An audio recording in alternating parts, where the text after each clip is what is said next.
Jesus came along and he claimed in word and deed to be God. When a person claims to be someone, there's only a couple possibilities. He either is or he isn't.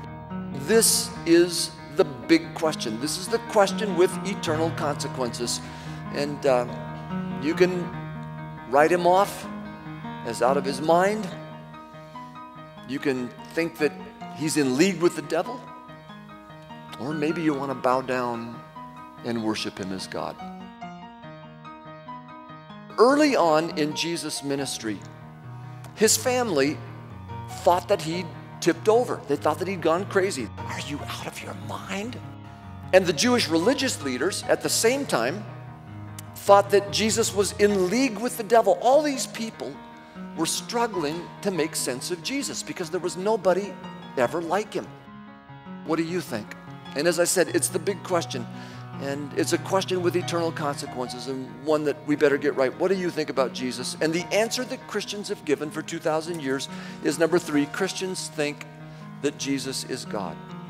We've come to this conclusion based on the eyewitness evidence of those who knew Jesus, who walked with Jesus, who listened to Jesus, who saw Jesus, who touched Jesus. The Jesus they knew and lived with made claims that no one else ever made and did things that no one else ever did. And they looked at those claims, the words he said and the deeds he did, his words and actions. They looked at them and they said, he must be God.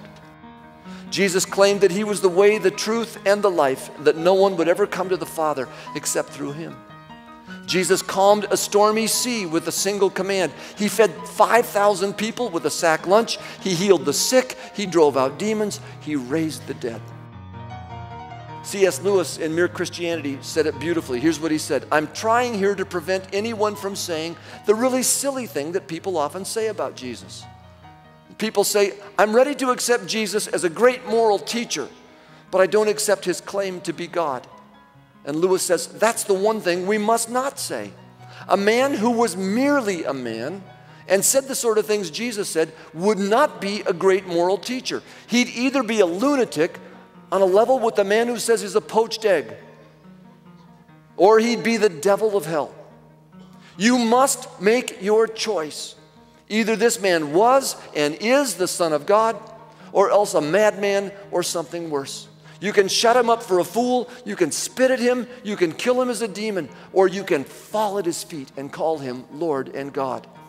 But don't come with any patronizing nonsense about his being a great human teacher. He hasn't left that option open to us, and he didn't intend to.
Some people thought he was crazy.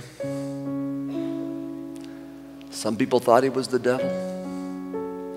But there's a whole lot of us for over 20 centuries that have thought this man was more than just a man. This man was God, come to live among us, to let us see him and touch him and know him. What do you make of Jesus? You can write him off, or you can fall at his feet and give him your life. Would you pray with me?